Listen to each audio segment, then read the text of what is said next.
Daktari, a quick one. Show ya leo mtu wangu, acha nikwambie ni moto. Show ya leo ni moto sana. Do you know why? Because I have a very interesting guest. Very interesting. Mimi nikikwambia interesting inakwanga interesting. Because this guy is unapologetically himself. He does not care what you say. He does not care what you think. And beyond that, ni mtu ako na muk, jamaa ako na pesa. Philanthropist mbaya. I think he's the richest young doctor we have in our current region. And he's very insightful and he has very controversial opinions. Nimse anasemanga legalize, nimse siku ingine hapa ametrend juu amesema yeye anatoa boy child mbele ya girl child akifanya upasuaji. So we're going to find out more about Dr. Mbiti. We're going to demystify all these things, whether they are true, whether they are not. It's going to be a very interesting show. So kama kuna yenye uliskip, hii usiskip. Kama kuna yenye ati uliforward, hii usiforward. Everything is going to be lit. So ingia huko kwenye show, enjoy it. It's going to be very interesting with Dr. Mbiti himself, daktari ya X, daktari ambaye very interesting. So kama kawaida, piga like, comment, subscribe, share. Furahia show and let me know what you think. Daktari, a quick one. See you in there.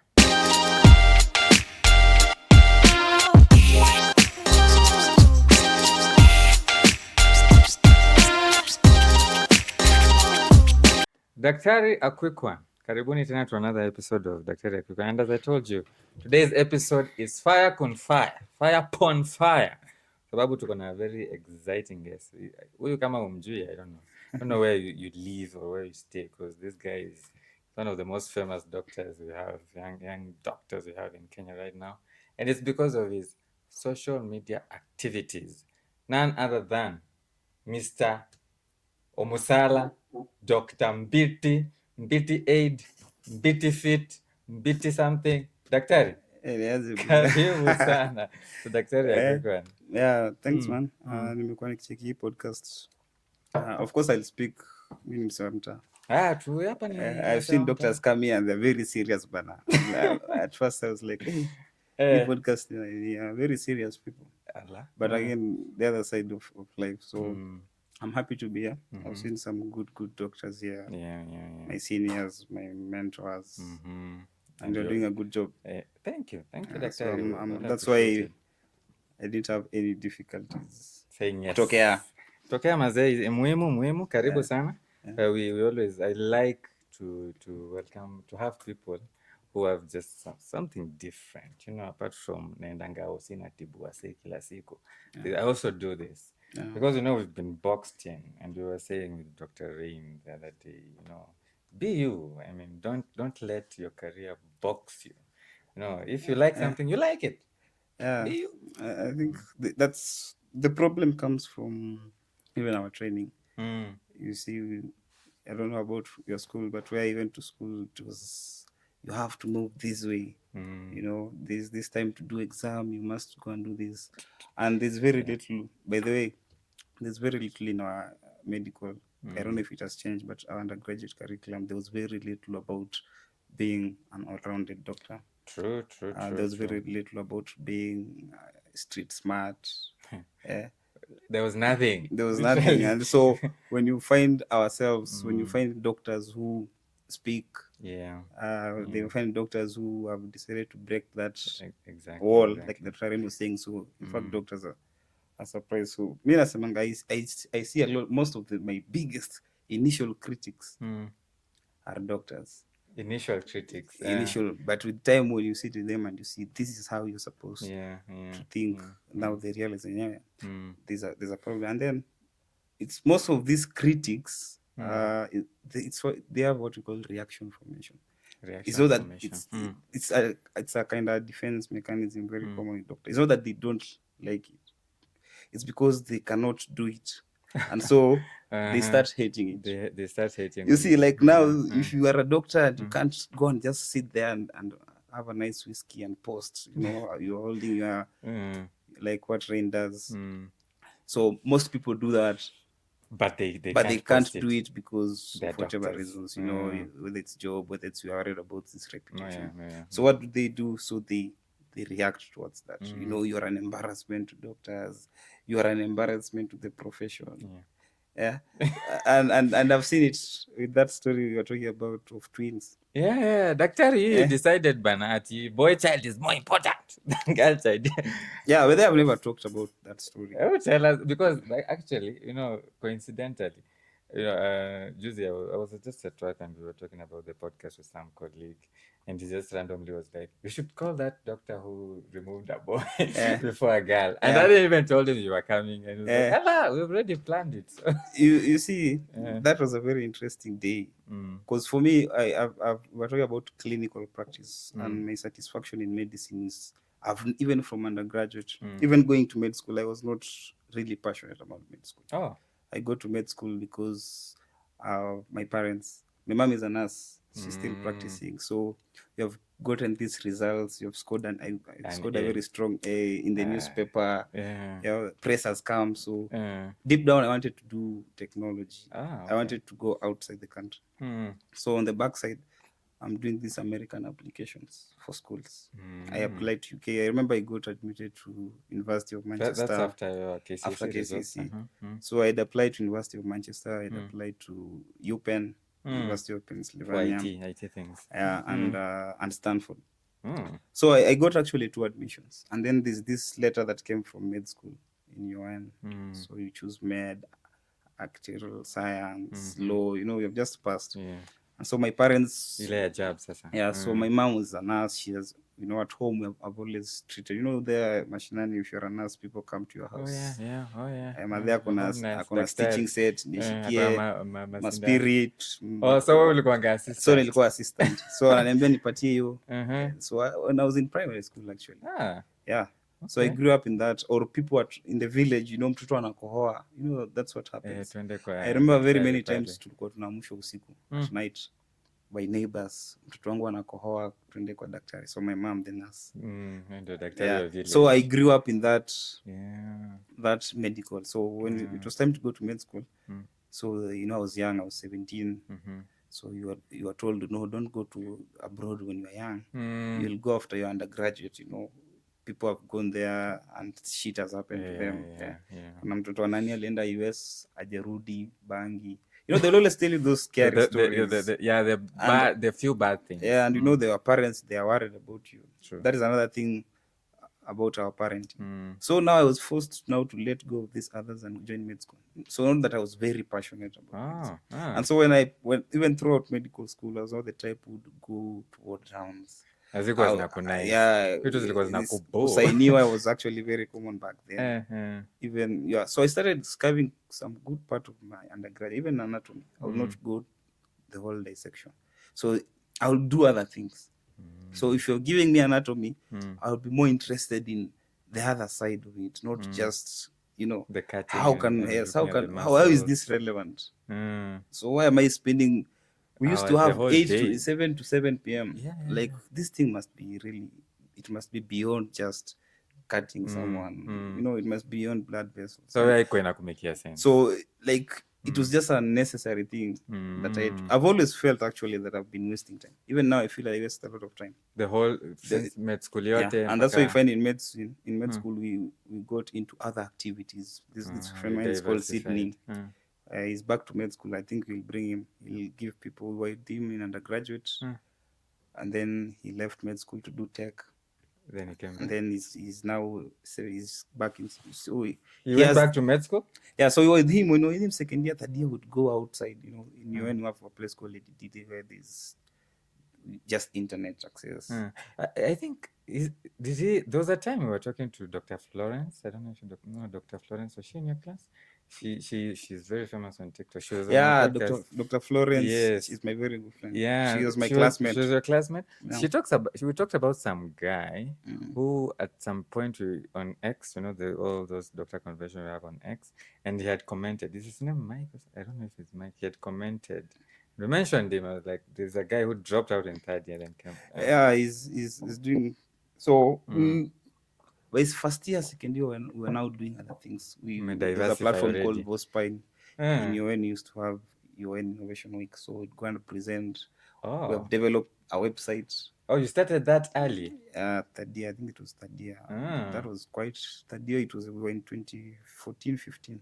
Okay. So you are skiving, so I'm like, in our medical school, I don't know, that's why I also have issues with curriculum. So in the build up, basically, I was not very much into medicine, the medical one. And so this is a very common story. Just sorry to cut you short. A very common story, and I've heard it. Most people say, including myself, we got into med school because you passed in high school. And Dr. Siome, who was also on the podcast, he told me at 17, 18, you're too young to choose a career. To decide. Yeah. But you see, there's a career, and then there's what you like. If my mom tells me, I didn't know, over Christmas, last Christmas I was with my parents, and they're actually reminding me of the type of child that I was. I would go and play football. I remember that when I was doing my KCPE, nilifanya day 1 day 2 nikaenda nikacheza football nikavunjika. So my mom was reminding me that day, the way she carried me to exam.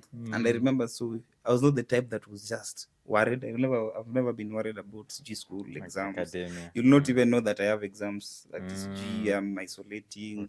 I never did group discussions. I just found it's a waste of time.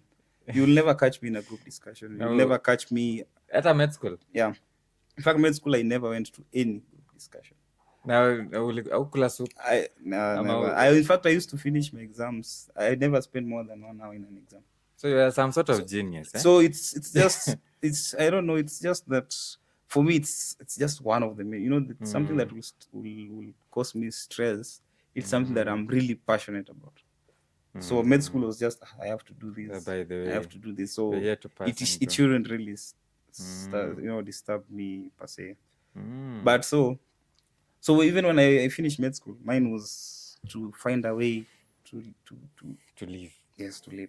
And that story of twins was just me having thoughts about it. Was a very interesting thing. Now there are some things that did you think it would be that controversial when you posted it? Yes. You did? Before I posted it, I was actually I remember it was 2 a.m. I was in a social joint.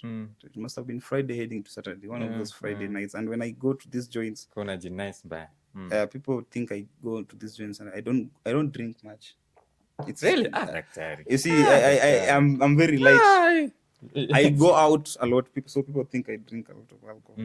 No, I just drink less. And when I go out, I've gone out for the last, since when I was 17, for the last 13, 14 years. Always. I've never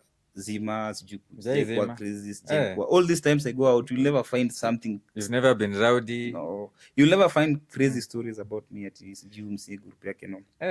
Even in med school. Never. Tunasumbua kwa hizo club. It's normal, but sasa unajua when bana you are the brokest of the brokest. Oh, yeah. So you see just the way Nairobi is right now. So if you're in campus, you can't sumbua much. Unasumbua kidogo. You see. So even that story now, back to the story of twin. I do a lot of weavering. I go around most of the times in my conversations. I'm not the type who is sasa unanijua. Huko ni freestyle mtu.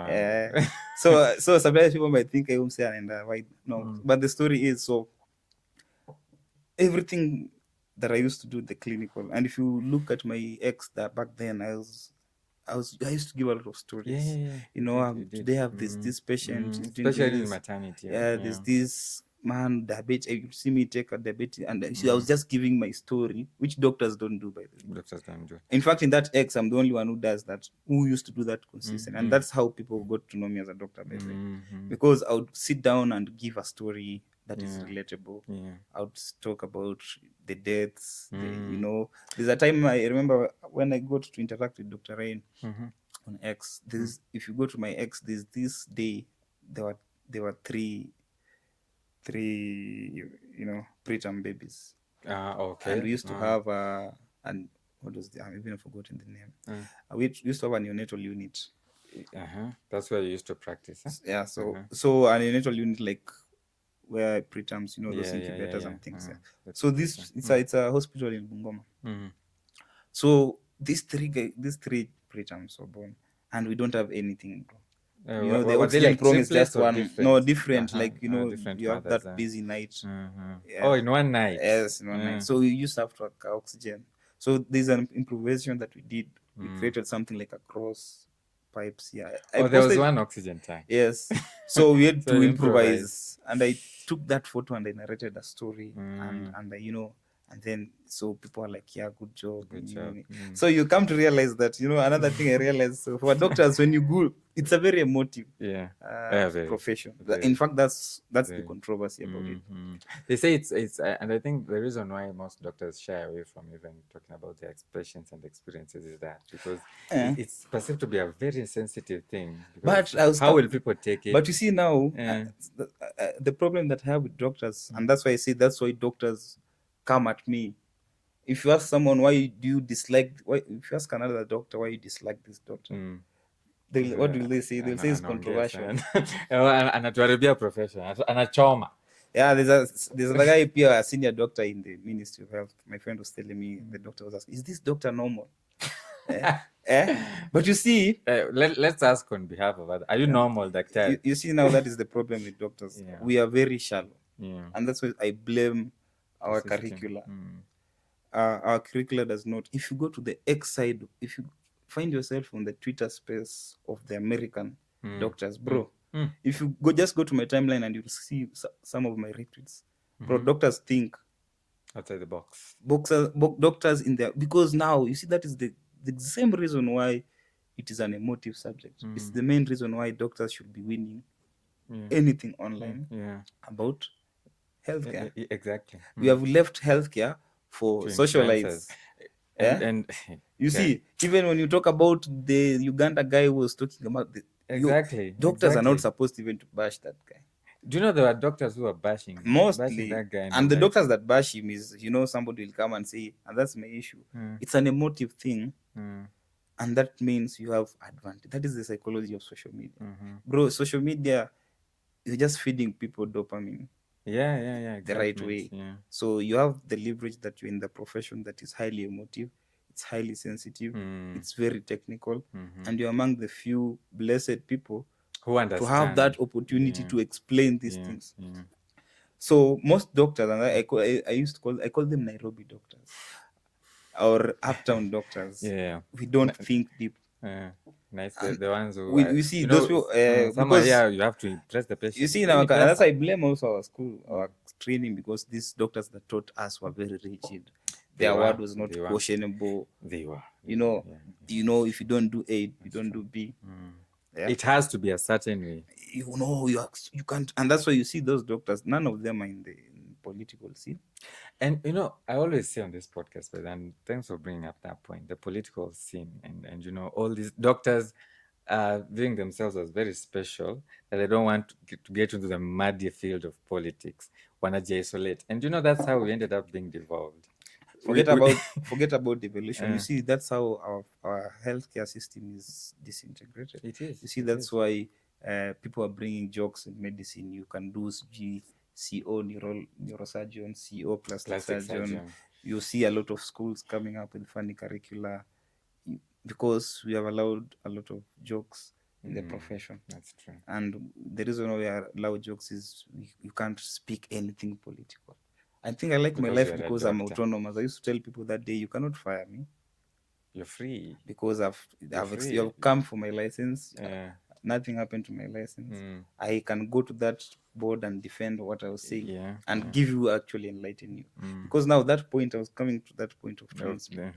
So I'm doing the procedure. The CSA. I'm not doing the procedure. I did the procedure many months ago. Oh, it wasn't even a recent thing. It was a recent thing. I was just in this bar, and when I've smoked something, I start thinking about things. Yes, I start thinking about, and you see, when you send me that, you talk about Mbiti and generosity, or what was it? Yeah. I just thinking when I'm in that place, when I've gone outside. That's why you see, when you go to my timeline, when I'm that time, I just speak some funny side of things. So I think. So I just thought about this lady. So this lady, the background of this lady, she was 17 years old. She did not know she had twins. So that she actually came from, must have been Mount Elgon or one of those small sub-counties in Bungoma, those rural areas. So this lady came, she was pregnant. I think they had said ukoni obstruction. So we used to send Obstructed ambulances labor. to go for those vulnerable. So this lady, in her profile, she had never gone to NC. The father was not in the picture. She was 17. The parents are not in the picture. She stays with the grandmother. So they come. So we do. We came to realize they were twins.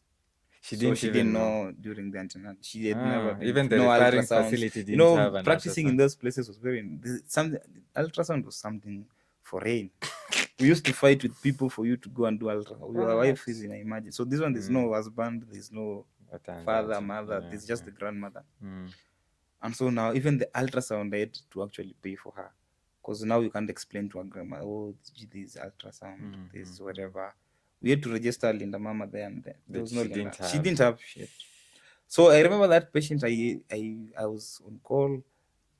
I did the ultrasound myself. I paid for the ultrasound and the lab works. So we went to do the cesarean section. So when we did the cesarean section, and the baby came out as twins, and we tell the grandmother, this girl has twins. There's a guy and a boy. Okay. The first thing she asked, I didn't know, she asked innocently, who is the firstborn of the two? That's the grandmother. That's the grandmother. Who is the firstborn of the two? So me, I just innocently say, I think the lady was the firstborn. Ile tu huyu anakaa mkubwa, you know, the twins, huyu mwenye ni mkubwa anakaa ndo kama, or you don't even remember who came out first. No, that one, you don't even pay attention. Umetoa tu CS, umepeana, you don't even the gender sometimes. So now the grandmother insists, now sasa hapo mmemaliza theater, you have written the doctor notes, and you're going there. So the mother asks the grandmother. So who's the first? Huyu mwenye ni msichana venye anakaa mkubwa, aenda anakaa first. And the grandmother starts crying, wailing, you know, she turns around, she starts wailing, and I'm like, kwani what's the problem? Shida form ni gani hapa hivi? So she starts wailing. You ask the nurses, nini mbaya? So she goes there, she speaks in a dialect. She speaks in a dialect. And she comes back. I think ni Kenyala, Kibukusu. You know, they are in Bungoma, they're this side of Navakolo, Kachmega, and this side. So they're mixed. So this. I ask now. What's the problem? Up to that. Now again. She speaks the Kiluga, translate, blah blah. So she comes and says that the daughter has to die. So you know, in our culture, that's part of the world. Sometimes twins used to do away with twins. Oh, wow, that's still there. Hey, you know, you have practiced mashinani, real mashinani, bro. Mashinani kwetu kuna kumechanuka kiasi. Bro, you practice those places, you go deep, you see. And that's why I say doctors of Nairobi don't. They don't understand. Because even these things that you do in Nairobi, it's usually 8 to 5, these private hospitals, there's no time to understand people's culture. You're just treating the symptoms. And that's for me, I say for me, my approach to something that I like about medicine is I'm allowed to look. That's why I did public health, and I like public health. Oh, you've done public health? Interesting. Yeah. So this mother comes and cries, and so we are dealing with that defense. This child has to die. Is that serious? It's a culture. Go and check. In fact, when you get twins, one used to die. Yeah, you know, I read that in a book, I think when I was in primary school or something. A mother who gave birth, they people think people think we have grown. We still have. Really, that still exists. Nafikiria ngezo ni to the 18th century. Kuna mahali unatembea, just go in Western huko Bungoma, you'll see real traditions. Ni wale watu bado mlo. Of course. I was saying Tiriki waki juzi. Those things still happen. And they're still. So we have this dilemma of whether to. So what did you guys do? So we had to think and say no, because you're the one who did the procedure. I'll say this one came out first. So we had to sit and say no. You see, even in the notes, even the way we wrote the notes, so the first baby was extracted male. So we went and modified. So we actually had now to talk to her. We brought, there are some relatives to explain. She was like, okay, now I can go with So my if great grandchild home. child or children. Children, sorry, home. Yeah. So wait, so when if it's the boy who's the firstborn, it's okay. So yeah. Apparently What? from the culture. I used to hear it from my family goes all the Kachmega and Navakolo. You hear those things. They murdered. If in Kakamega they used to.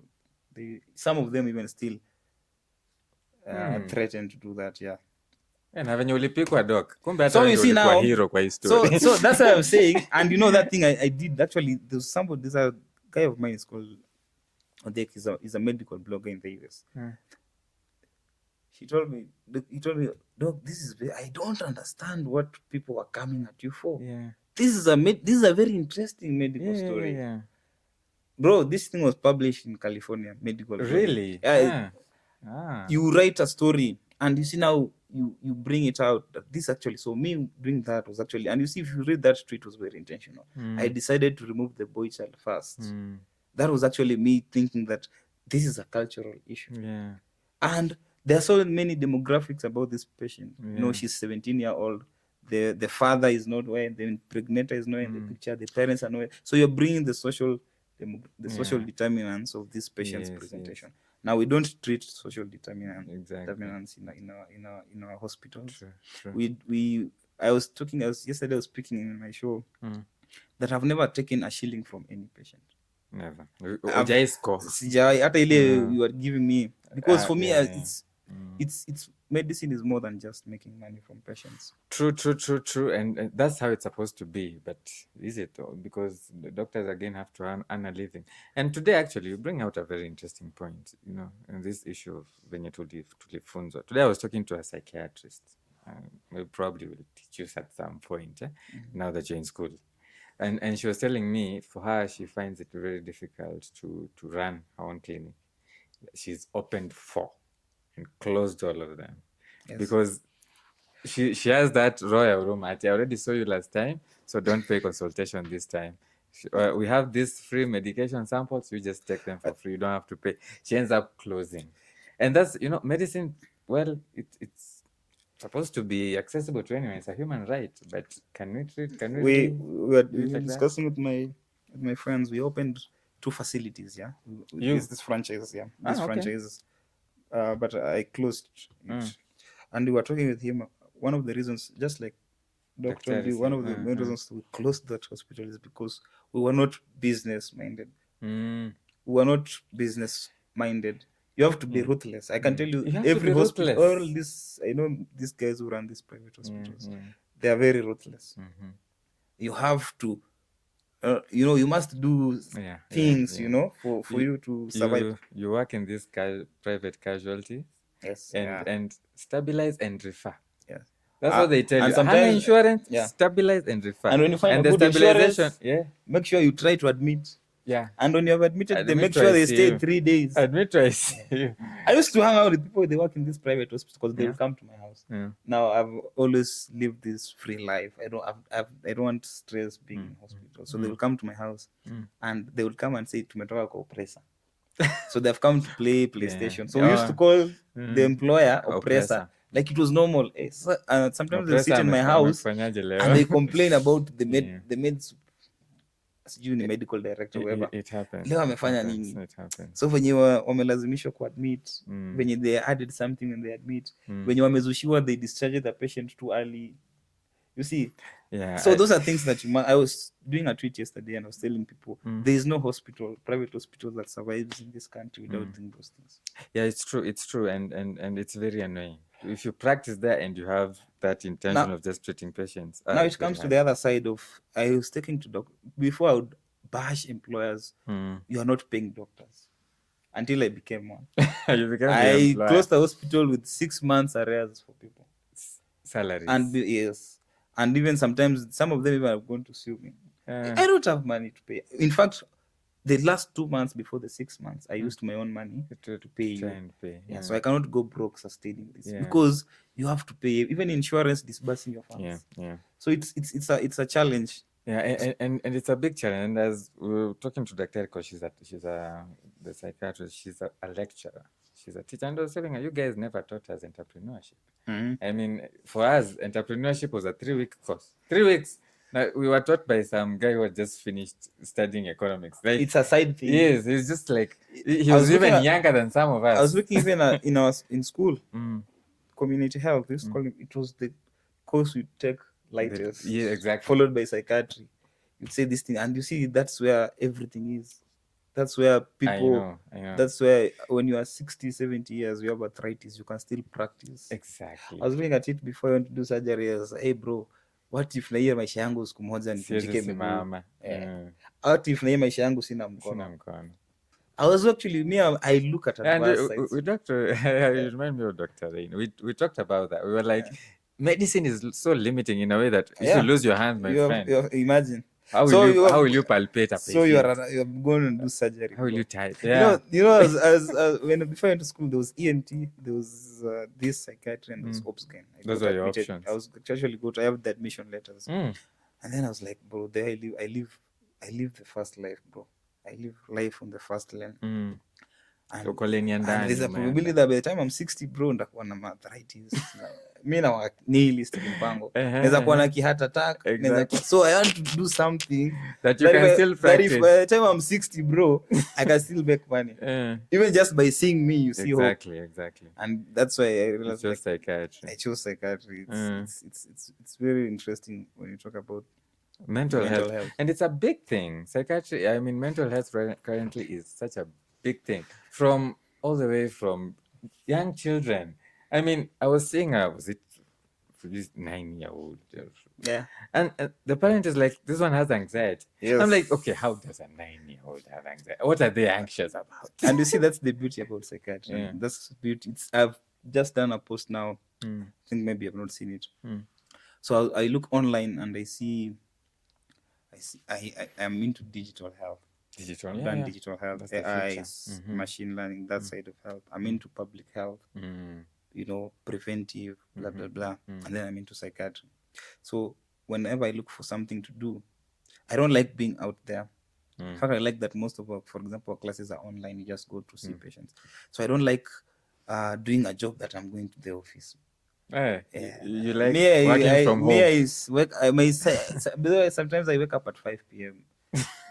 I've slept from 9 a.m. and then I worked all night. Then like today I woke up at midday. Then you like that freedom, I just have that freedom, flexibility. Yes. Today I can decide, let me go to Somalia and just work from there. Being a doctor. So I look online and there's this job. It's called it's a psychiatrist job. AI trainer. AI trainer for psychiatry. For digital addiction. AI trainer for digital addiction. That job pays $350 per hour. So I did that interview. So you are AI trainer, digital addiction. So you are feeding AI information on how to detect on how to deal with digital addiction. Yeah. So you do the interview. So you do an interview. They tell you, give a real life situation whereby you handled a digital addiction problem. And I look around now, bro. There are so many problems. Yeah, people are addicted to FIFA. People are addicted to social media. FIFA pia ni digital addiction. It's a digital addiction. You're always playing video games. So it's a whole psychiatric problem. So you see now, 7 out of 10 people have mental health problems. Yeah. Ukianza kuweka vitu kama FIFA, bro, you 10 out of 10. You see, addiction is the big thing now that is coming. AI, now we are talking about AI-induced psychosis. That's where now we are doing, like my dissertation is going to be AI-induced. It's a thing. AI-induced psychosis. People are now talking to AI. Oh yeah. You're married to your wife. You are married for 6 years. You are providing everything. You have worked hard. Oops, sorry. Yes. You have worked hard. We'll edit that out. Just because okay. So you have been married for 6 years. You started slow, so your wife amekupea pressure. You have to make money, so you move to Kilimani or Kileleshwa, like those houses out there. Yeah. So you're doing good for your wife, but now you're not providing your wife with emotional, So because you're never home. You're never, high. You cannot even. So the wife goes to ChatGPT, and bro, women do this all the time. If your girlfriend has not talked to ChatGPT, I'm doing well. Yeah. So she talks, so Yeah. she starts asking, my husband is not like this. And then, there's one of the challenges we're handling is AI bias. Bias, exactly. Yeah, so the it's going to tell you what you want to hear. Yes. So, so women will ask, am I doing I the anything wrong? No. You are not. So this is it's your husband. Actually, Bro, yeah? me, I know a dame aliniacha juu ya ChatGPT. So you see, it's a problem. So you develop AI-induced delusions. The moment you have delusions, you are a psychotic case. True. And now it's a problem. You saw the other day in US, 2 days ago, parents are suing ChatGPT for like $10 million or $100 million because there was ChatGPT induced suicide. So they saw their 7-year-old boy, 8-year-old was talking to ChatGPT. So they're suing ChatGPT. Yes, it guided the child to suicide. They are suing. Check it, you'll see it. Cheating. What? They're suing ChatGPT for millions of dollars. So now in psychiatry, we'll talk about psychosis as a major psychotic. Psychotic. It's now AI. Psychosis. We're talking about suicide. We're talking about AI-induced substance abuse. People are curious. Right now, if you go to Nairobi clubs, it tells you what you want to hear. So people substance-induced AI. People will now become, sexual disorders. You see, the internet is there. Paraphilias, everywhere, those kind of things. ChatGPT fits you. When I talked to the urologist, Dr. Mungai, he mentioned that the leading cause of erectile dysfunction in young people right now, it's pornography. Yeah. And right now you open X. Pornography is Tuesday. So now what do you do? So you are this young man. Human beings, we have another problem with human beings. We are very dishonest. Somebody will judge you for watching pornography, but he does. Everybody policemen policemen arrest men selling Omsala, they smoke. You see, so there's a lot of hypocrisy, and that's something that as doctors you have to exploit. Like me, I know there's a problem in the medical field, so I have to exploit. So now you are seeing these things, internet, now ChatGPT. I'm a heavy consumer of AI. Like 80% of my day is AI. Everything I must. And you're also an AI addict. No, you see now, that's why I'm saying it's a problem. It's like alcohol. Or you also feel so that it's also a problem. So me, not really. For me, I can say I'm using it correctly. I've not been delusioned. I've not done something I don't want to do because of ChatGPT. You see, I've not started flirting with it. I've not really substituted anything. But I'm using it to make it my life easier for me. So you see, kuna time niliambia write for me a poem for this woman. You see now what you're doing there. Wow, you're so creative. So you see what that does. That kills the relationship. It does. You are not genuine about it. True. So you are not spending time, and that's why people are talking about relationships and single parenting. Is because we don't invest that much time. One of the main reasons why those relationships used to work is because there was a lot of bonding, quality time. People would eat together. We'd have those conversations. Now it's even very hard to eat. It's very difficult. Even when you go on a date and there's the first thing somebody. No, in fact, I've taken women out and we buy them this expensive. The first thing I've come to realize women when I say I tell women let's go out, bro. They try their dream drinks with me. Sijai kunywa nimepata Mbiti. This moneyed guy. Msewa sherehe. Bro, they try this. Nataka blue label. The lady, I remember she ordered CG what 30 something K. And but the first thing when that drink comes in, the first thing they do photo. Snap. Can you snap? Can I take with Mbiti? I get that shit a lot. So there's and that's why social media. In fact, by show that I wanted to do the second show is about social media and mental health. So it's a big thing. This thing you see there now, mental health is, bro, out of 10 people, 7 are crazy. Now, forget about that serious. There are those serious. Bipolar, schizophrenia. This small thing, funny small addictions, funny mannerisms. There are so many functional. But don't you think in the current world, And people diagnosing themselves too much. Oh, me niko na ADHD because I can't Now that concentrate we're on a going to video come, for 30 minutes. we're now going to come to that. Yeah. That now that is a very, and That's that's why I'm the other saying thing, right? psychiatry. It's a very, It's because very the only broad, yeah. person with the leverage now to demystify that, it's a psychiatrist. Exactly. So if you go on that's why I'm saying doctors don't think in our Kenyan space. Bro, go to my timeline and just look at some of those things I retweet. You'll find two professors disagreeing about. There are some people we call the anti-psychiatrists. So there's a new faction, especially psychologists. Like the anti-vaxxers now. Yes, we have anti-psychiatrists. So there's a very big fight against anti-psychiatric medications, like SSRIs, antidepressants. They want you to be the way you are. They're saying that now there are people coming with counter studies that these drugs are causing more harm. So these people who are psychiatrists who are anti-psychiatrists. They're already psychiatrists, but they are anti-medication. That war is always going on the American medical space. Okay. You'll never find that in Kenya. You because go and talk about somebody takes a simple thing about let's demystify the cage questionnaire, and we find professors, doctors, there's an engagement, people are bringing their research, people are quoting study materials and evidences. Now tunakuanga walisema ni cage. Sasa mimi venye na consume hizo vitu, how do you expect me to conform? Yeah, true. I clashed with Dr. Rain briefly on the polio vaccine, and one of those doctors said, don't give your kids polio vaccine. I said it, and doctors came in fact in my class group of boys, we call it league. You are an embarrassment to doctors. They told you that because you're anti-polio? So people came, and now there's this, now people believe, how can you be a doctor and you're opposing polio vaccines?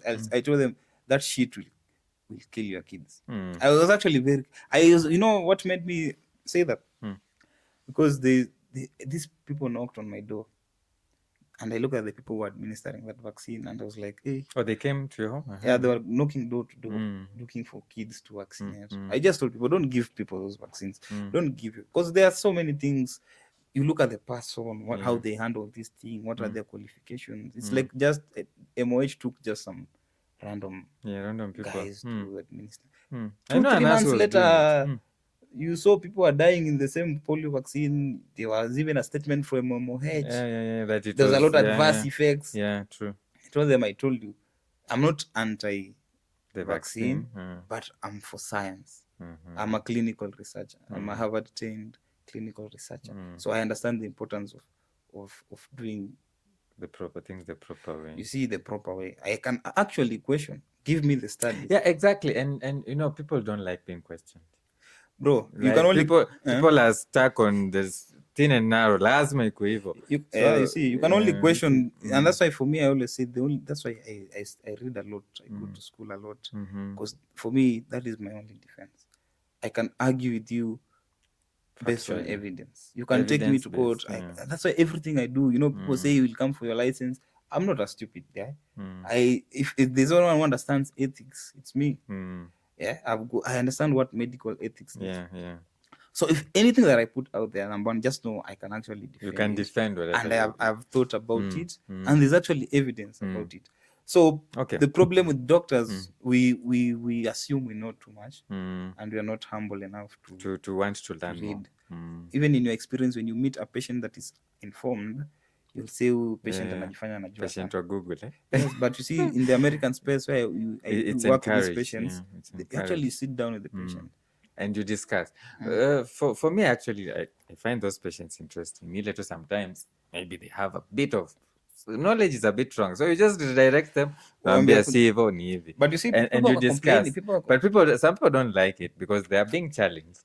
And because some of these informed patients will actually have very genuine concerns. The thing is, for me, what I've learned in my short practice, be humble enough to say, I don't know, I'll go check. Let me do it. Yeah, let me go research on that.